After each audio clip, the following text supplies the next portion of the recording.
Good morning, everybody. Thank you for joining me here today. Appreciate you taking a few moments. If you would, like and share, comment on the post, and then you can follow along with me in the book of Genesis chapter 13. We're going to look at one verse today, verse number 18. And this verse kind of connects back to some other verses where we've already been. It's going to connect to some in the future when it says, "So Abram moved his tent and came and settled by the oaks of Mamre, which are at Hebron, and there he built an altar to the Lord." Once again, we see, verse 17, that God tells Abraham to get up and walk, go through the land. And then verse 18 we read, "So Abraham moved his tent." So Abraham packed up and went. He did what God, once again, we see this example of Abraham being obedient. We talked about it last chapter. Faith, obedience, more revelation. Faith, obedience, more revelation. Just step by step as we move along. I grew up around pigeons. And you may have seen them in the park somewhere, but if you've probably observed that pigeons walk funny.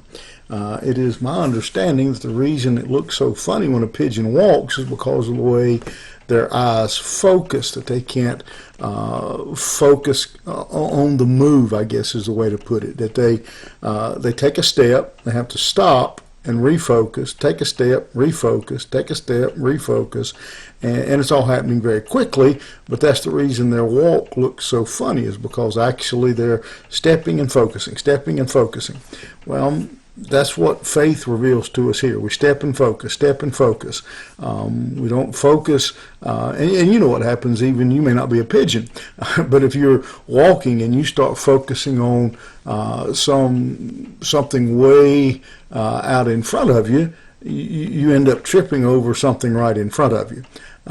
And so Abraham's faith shows us that we focus on what is right in front. We focus on, not saying we can't look ahead, but our focus is on being obedient to what God has shown us right now. Then we move ahead.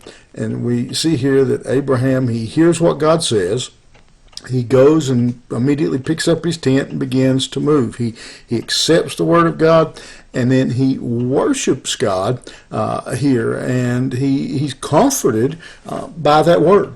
Once again, he's asked to move. Once again, he's asked to pack up and go to a new place. And Abraham, instead of being fearful, he's comforted by that. And so he goes and he worships.